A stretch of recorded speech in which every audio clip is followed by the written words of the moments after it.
all the cowboys come from the Wild West. These were the boys from Oberkochen. A little company in West Germany failed to create any kind of decent camera industry in West Germany. At the end of the Cold War, if you like, when they brought about German quote reunification.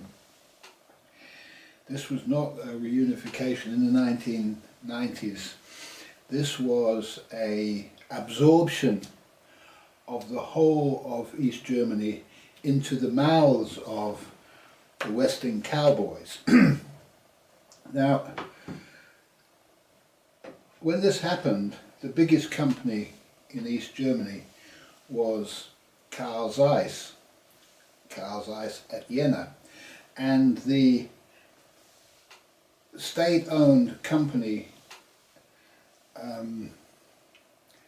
conglomerate, if you like, of all the people working together to make technical computers, cameras, microscopes, astronomical instruments, planetariums, observatories, computer chip manufacturing, you name it, it was all being done from Carl Zeiss Jena, headed up by Carl Zeiss Jena, controlling the whole area, Dresden, everywhere. It was all done from there. And it employed in excess of 60,000 employees. It was a huge operation, and the little tiny thing in Oberkochen was nothing. And the Carl Zeiss Foundation had fought to keep their name, and the West had stolen their name. They created this, the cowboys had created a new company called Opton, and then they fought many court battles to steal the name Zeiss, which comes from Jena, and in fact the Carl Zeiss Foundation, its founding document says it can only be nowhere except Jena is this foundation got anything to do with. And they even went and got the foundation, created a new foundation, a fake foundation, got the court system, the fake court system in West Germany, which was a product of the globalists, to change the rules of the Carl Zeiss Foundation, so that to circumvent that it could only be in Jena, and then created a second Carl Zeiss Foundation and fought against the true ownership of the name, which is only associated with Jena, Carl Zeiss, Jena. The greatest of all optical manufacturers starting to move into all these areas which it eventually became famous for as a global company. We don't know who they are, you know. As soon as you get rid of the name Carl out of the Zeiss, you don't know who they're talking about. You don't know whether this thing's made in Taiwan or China or Japan or America, or you don't know who they're talking about. And so if you've got a problem, let's say you've got a problem with the American war machine and you don't want to support American products, does that mean that you don't buy Zeiss products? You know, Zeiss, where is Zeiss? Zeiss is kind of lived in some kind of metaverse, some place with some idea of some guy that kind of like went mad, thought he was Carl Zeiss, created something called Zeiss, and tried to manufacture some fake universe that he and his fellow globalists all live in. And the people who actually made the stuff, they were living in Jena and the surrounding area, Dresden and places like this. And so when the West Germans engorged East Germany, at that moment the Carl Zeiss employees found themselves, 60,000 of them, and no head, because what they'd done is nobody could direct the operations of these 60,000 people.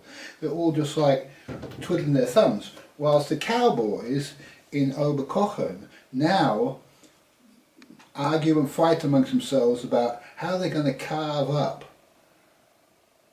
Carl Zeiss Jena and steal it, you know, and what are they going to do with it?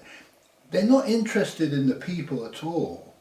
And the entire Carl Zeiss Foundation is solely concerned with the welfare of the people who are working in the factory, 60,000 of them.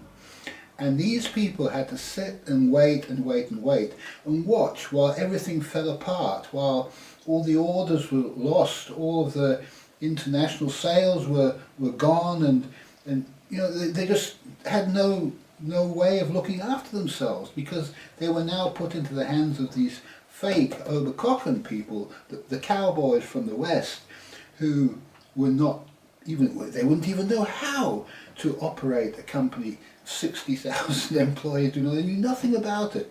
And so by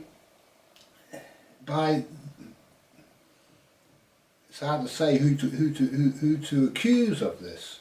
One would say the political elites, but who are they controlled by? The globalists.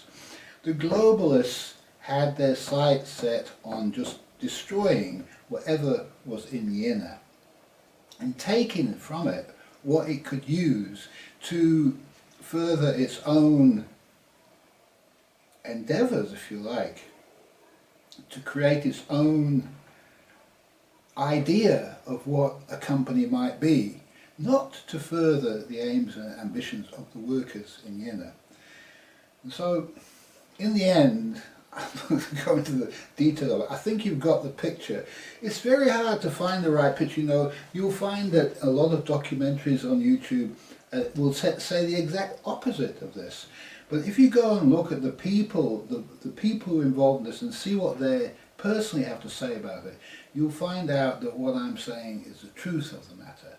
And that through lack of action and prevention of the people of Jena from looking after their own affairs, so standing in the way and absorbing them but not looking after them, so the industry in that whole area would just collapse and everybody was without a job, and they had to go through a terrible time, years and years and years of this. And finally, I suppose they survived this, and it's just a real shame. And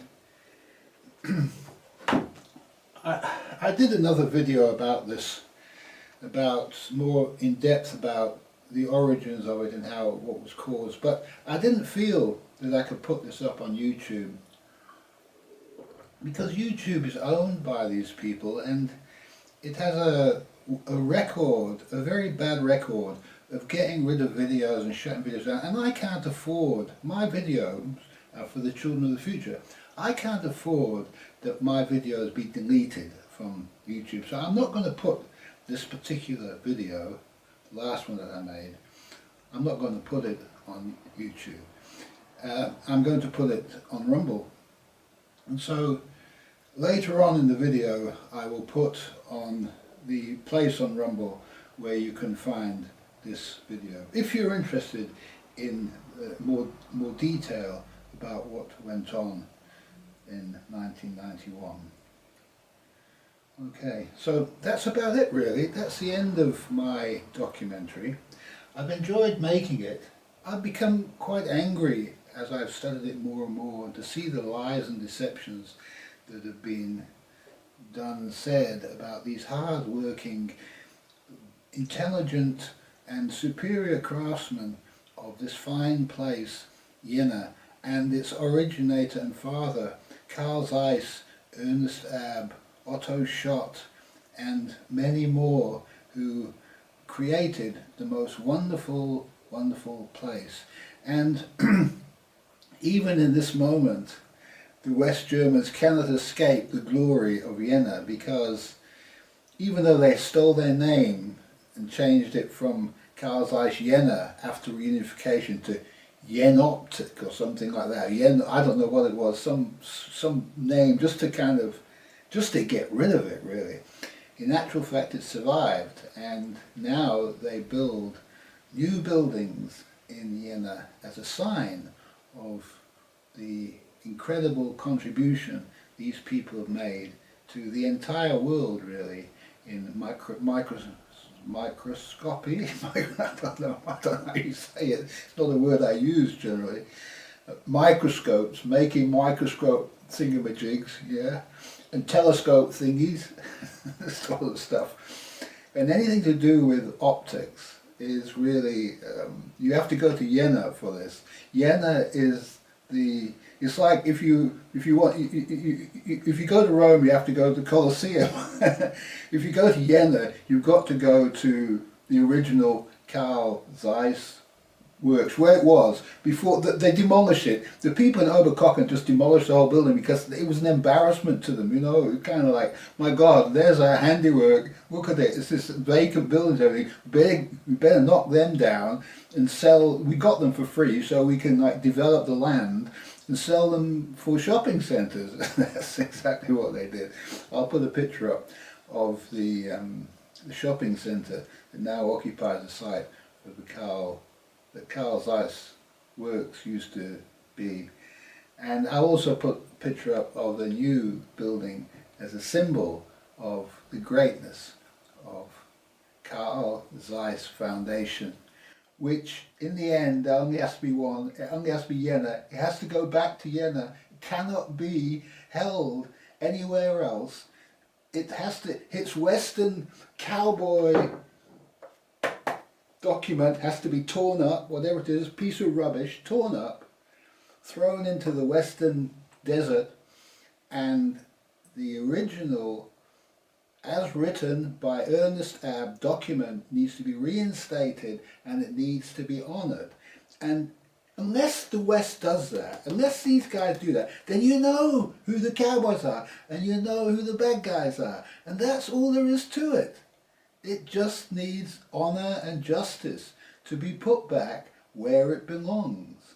It should have been done in 1990. They should have allowed Carl Zeiss Jena to control everything. They should have shut down Oberkochen and put it all back to Jena. But you know, because it had been in East Germany and because they didn't want to do that. They didn't want to do it. They just didn't want to do it. They wanted to shut down anything to do with the Russian and Eastern sphere of influence. And that is a real shame. That shows that people who are so thick-set in their ways that they have no love in their hearts. They're just completely full of hatred, and I don't know what the words are for it. It's terrible really that they might treat a whole people like this. And I call for some kind of monetary, what is the word for this? I don't know why, it's like restitution. You guys know what the word is. It's what happened in South Africa. There has to be some, after a Truth and Reconciliation investigation, there has to be some kind of that's the word, reparations need to be paid. Billions and billions and billions of dollars of reparations need to be paid by those powers that destroyed East Germany. And that's the end of this. And I hope that is the new beginning that East Germany can face one day, that they will be welcomed into the fold of some kind of proper global alliance where all countries are equal and are all represented perfectly and fully restored to their former glory. Thank you very much.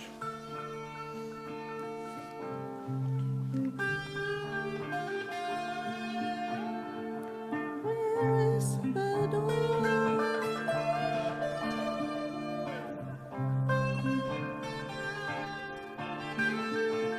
Where is the door?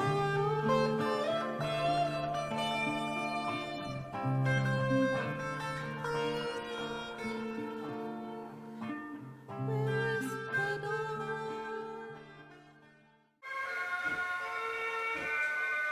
In den meisten der 18.000, die hier allmorgendlich zur Arbeit gehen, vereint sich oft schon von Generationen übernommene Meisterschaft mit hochentwickeltem Interesse an wissenschaftlichen Problemen.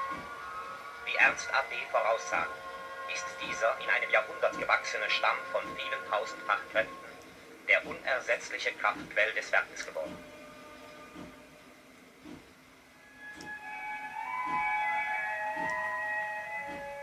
Es war kein Zufall, dass das erste in der DDR vergebene Gütezeichen Q für höchste Qualität nach Jena ging.